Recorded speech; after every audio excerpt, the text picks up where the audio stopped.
বাংলাদেশের বিরুদ্ধে ভারত যে অপপ্রচার করে, এই অপপ্রচারের কিছু খোরাক আমাদের দেশের কিছু কুলাঙ্গার আছে, এরাই এদেরকে হাতে তুলে দেয়, মিথ্যা কথা বলে এবং এখানে অডিও কথা বলে, টেলিফোনে কথা বলে। এদের বিরুদ্ধে আমাদেরকে আরো সোচ্চার হওয়া দরকার এবং এদের বিরুদ্ধে আমাদেরকে কিছু নতুন মিডিয়া চালু করা দরকার যারা এদের প্রপাগান্ডার বিরুদ্ধে কথা বলবে।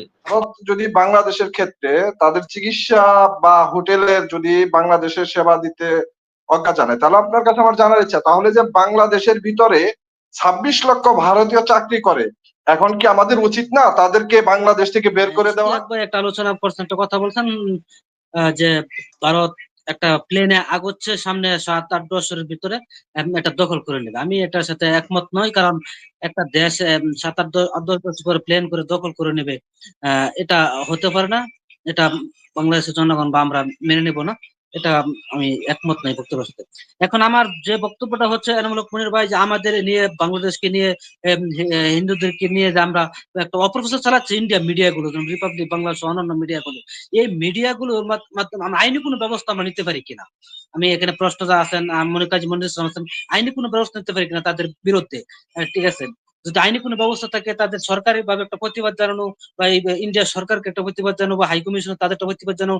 কিন্তু আমরা এখানে তাদেরকে সবাই মলম বিক্রেতা বলে আর ভিউয়ার্স বলি, যাই কিছু বলি না কেন, কিন্তু তারা অপপ্রচারটা করে যাচ্ছে, এটা হিন্দুদের ভিতরে, অন্যান্য জাতির ভিতরে তারা বিষটা বপন করে দিচ্ছে। কিন্তু তারা সেক্ষেত্রে জেনে হোক, বুঝে হোক, না বুঝে হোক, তারা কিন্তু তাদের বিষটা বপন করে দিয়ে যাচ্ছে। কিন্তু মিথ্যা অপপ্রচার চলতেছে, এটা বন্ধ করার জন্য আমাদের করণীয় আছে কিনা, এটা নিয়ে আমাদের কথা বলতে হবে এবং ভাবতে হবে। ধন্যবাদ। মনির ধন্যবাদ এনাম ভাই এবং বিজ্ঞ আলোচক বৃন্দ, আসসালামু আলাইকুম। আজকে সকালে পঞ্চগড় সীমান্তে আমাদের একজন বাংলাদেশিকে গুলি করে হত্যা করেছে বিএসএফ। আমরা এর তীব্র নিন্দা জানাই এবং আমাদের সরকার এবং রাজনৈতিক দলকেও এর বিষয়ে কঠোর সমালোচনা করা দরকার, কঠোরভাবে বক্তব্য রাখা দরকার। বাংলাদেশের বিরুদ্ধে ভারত যে অপপ্রচার করে, এই অপপ্রচারের কিছু খোরাক আমাদের দেশের কিছু কুলাঙ্গার আছে, এরাই এদেরকে হাতে তুলে দেয়, মিথ্যা কথা বলে এবং এখানে অডিও কথা বলে, টেলিফোনে কথা বলে। এদের বিরুদ্ধে আমাদেরকে আরো সোচ্চার হওয়া দরকার এবং এদের বিরুদ্ধে আমাদেরকে কিছু নতুন মিডিয়া চালু করা দরকার যারা এদের প্রপাগান্ডার বিরুদ্ধে কথা বলবে। বাংলা, ইংরেজি অথবা হিন্দি যে কোনো ভাষায় এদেরকে প্রতিবাদ করা দরকার। ভারত আমাদের বিরুদ্ধে যত অপপ্রচার করক বা যত রকম হুমকি ধমকি দিয়ে থাকে, আমাদের দেশের কিছু ব্যক্তিও মাঝে মাঝে হুমকি ধমকি দিয়ে থাকে যে ভারত বাংলাদেশ দখল করতে 10 মিনিট সময় লাগবে। আসলে পক্ষান্তরে ভারত বাংলাদেশের সাথে কখনোই যুদ্ধ করবে না। এর অন্যতম কারণ হচ্ছে চিকেন নেক দখল করার জন্য চীন উৎপ্রেতে আছে। অনেক দিনের স্বপ্ন বেজিং এর যে এরা চিকেন নেক দখল করবে। চণ্ডীগড় উপত্যকার এখানে ভারতের ড্রাগন আর্মি আছে, যারা সুযোগ পেলে চিকেন নেক দখল করে নিয়ে যাবে এবং 7 সিস্টার সহ ভারতের উত্তর পূর্ব উত্তর সাইড তাদের বেদখল হয়ে যাবে। আমাদের উচিত যত রকম রাজনৈতিক দলগুলো শুধু বিবৃতি দিয়ে ক্ষান্ত না হয়ে কড়া প্রতিবাদ করা, যাতে ভারত বুঝতে পারে যে আমরা একমত আছি, এক আছি ভারতের বিরুদ্ধে। আরেকটা বিষয় দেখেন, ভারতের সরকার পরিবর্তন হয় কিন্তু বাংলাদেশের বিরুদ্ধে তাদের নীতি পরিবর্তন হয় না। এই বিষয়ে আমাদের নীতি পরিবর্তন করা দরকার। ধন্যবাদ আপনাদের সবাইকে। ধন্যবাদ। এমডি ইয়াসিন।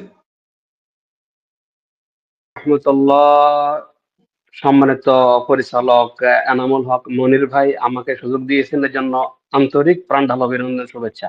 এবং সম্মানিত বিশ্লেষক মেহমান যারা আছেন তাদেরকেও আমার অন্তঃস্থল থেকে ধন্যবাদ। আমি আসলে পরামর্শ বলতে পারেন, আমার নাম্বার 1 হচ্ছে আসলে উগ্র হিন্দুস্তান ভারতীয় বিদ্বেষে আমাদের এবং তাদের চ্যানেল গুলো যেভাবে আমাদের বিরুদ্ধে উঠে পেরে লেগেছে, ষড়যন্ত্র করতেছে।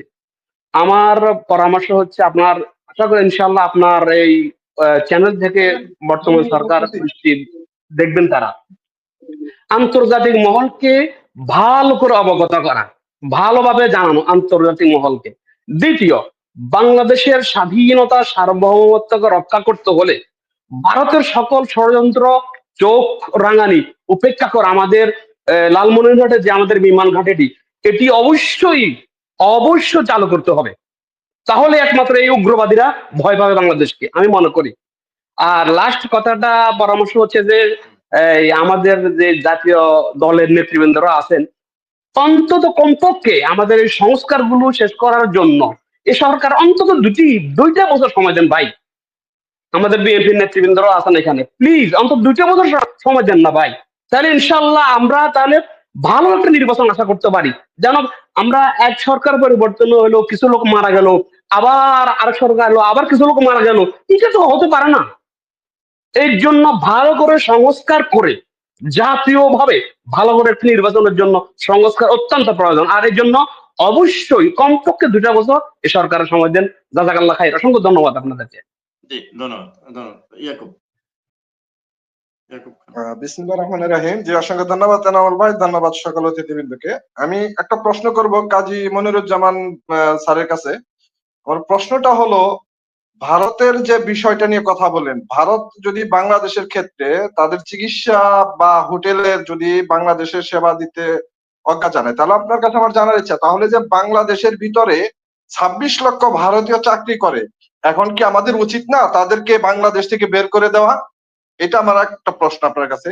দ্বিতীয় আর একটা প্রশ্ন আমি ইস্তাক ভাইয়ের কাছে করতে চাই। ইস্তাক ভাই তো ভালোভাবে জানেন, ভারতের যে 3টা মিডিয়া আছে, যে মিডিয়াগুলো অপপ্রচার চালাচ্ছে, তারা যে বাংলাদেশের বিরুদ্ধে কাজ করছে তার একটা সবচেয়ে বড় প্রমাণ হলো যায় দিনের যে একটা রিপোর্ট আজকে আমি দেখলাম, সেটার মধ্যে যে রিপোর্টটা দেখলাম, ওই যে 3টা চ্যানেলে তারা যে অপপ্রচার গুলো চালাচ্ছে, তখন তাদের যে সম্পাদক ছিল তাদের সাথে সবচেয়ে ভালো সম্পর্ক আছে সজীব ওয়াজেদ জয়ের সাথে, তাদের সাথে সজীব ওয়াজেদ জয়ের সাথে, যার বহিঃপ্রকাশ করেছে যখন আওয়ামী লীগ ক্ষমতায় ছিল তখন কিন্তু কোনো নিউজ তারা বাংলাদেশ সম্পর্কে করে নাই, কিন্তু আওয়ামী লীগ সরার পরে কিন্তু তারা এই উস্কানিমূলক গুলো দিচ্ছে। সেক্ষেত্রে কি আপনার মনে হয় যে এই চ্যানেল গুলা যে অপপ্রচার করছে সেক্ষেত্রে সজীব ওয়াজেদ জয়ের হাত থাকতে পারে?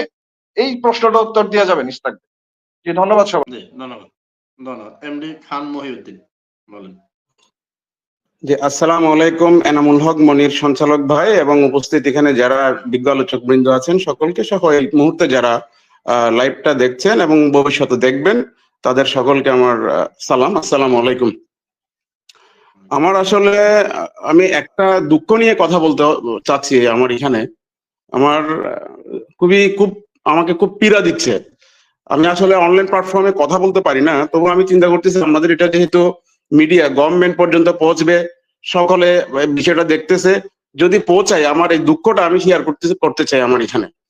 সেটা হচ্ছে, দেখেন, সৃষ্টিকর্তা যখন এই ভূখণ্ডটাকে সৃষ্টি করলো, আমার মনে হয় কেমন জানি একটা আল্লাহ তাআলা অভিশাপ দিয়ে মনে হয় এই ভূখণ্ডটাকে সৃষ্টি করছে। যেমন আমাদের এই ভূখণ্ডটা, আমাদের এই উপমহাদেশ ব্রিটিশরা 200 বছর শাসন করছে, শোষণ করছে। টিপু সুলতান নিহত হলো, তিতুমির বাঁশের কেল্লায় নিহত হলো। এইভাবে এই ব্রিটিশদেরকে তাড়াতে গিয়ে হাজার হাজার মানুষকে জান দিতে হলো। এরপর 1947 সালে ভারত ভাগ হলো, তখনও আমাদের এই ভূখণ্ডের মানুষদেরকে জীবন দিতে হলো। 1952-তে আমাদের সালাম জব্বার রফিক ওনাদেরকে জীবন দিতে হলো বাসার জন্য। 66-তে জীবন দিতে হলো, 69-এ দেশের মানুষের জীবন দিতে হলো, 71-এ 30 লক্ষ মা বোনকে জীবন দিতে হলো, 90-এর অভ্যুত্থানে, এরশাদ বিরোধী অভ্যুত্থানে জীবন দিতে হলো মানুষকে।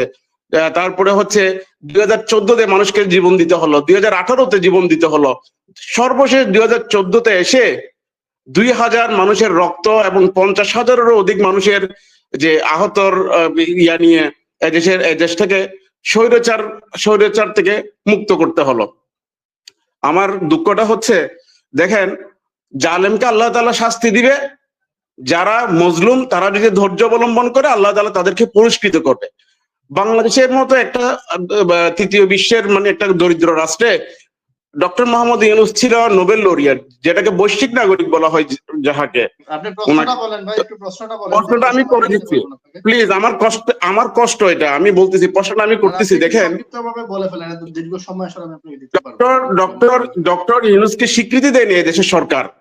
দেখেন, 1952-তে কিন্তু সালাম জব্বার রফিক ওনাদেরকে স্বীকৃতি দিছে সরকার। 71-এ বীর উত্তম, বীর বিক্রম, বীর প্রতীক, বীরশ্রেষ্ঠ যারা জীবন দিছে দেশের জন্য স্বীকৃতি দিছে। 2024-এ এসে এই সরকার, এই পতিত হাসিনা সরকারের বিরুদ্ধে এই যে আমাদের মুগ্ধ ভাই, এই যে আমাদের আবু সাইদ ভাই যে জীবন দিল, ওনাদের কি এখনো পর্যন্ত রাষ্ট্রীয়ভাবে কোনো স্বীকৃতি দেওয়া হয়েছে? হয়তো রাষ্ট্রের গুরুত্বপূর্ণ ব্যক্তিরা ওনার কবরে গিয়ে জিয়ারত করে আসতেছে, রাষ্ট্রের বিভিন্ন পর্যায়ের মানুষ ওখানে যাচ্ছে, ওনাদেরকে চাকরি দিচ্ছে। আসলে কি আবু সাইদ ভাই কি ওনারা কি চলে নাই? আবু সাইদকে রাষ্ট্রীয়ভাবে যখন সাহায্য করা হয় নাই, ওনারা কি চলে নাই? ওরা তো টাকার জন্য না, ওনারা স্বীকৃতি চায়। আমরা বাংলাদেশের মানুষ, এই যে আবু সাইদ ভাই বুকটা পেতে দিল, একবার গুলি করছে, আবার পেতে দিছে, আবার গুলি করছে, আবার পেতে দিছে, 4 বার পেতে দিছে, এরপরও একটা মানুষকে সে ডাকেনি সাহায্যের জন্য। এই যে আমার কথা হচ্ছে আবু সাইদ, এই যে ওনাদেরকে রাষ্ট্রীয় স্বীকৃতি স্বরূপ বীরশ্রেষ্ঠ বা কোনো কিছু এভাবে উপাধি দেওয়া যায় কিনা?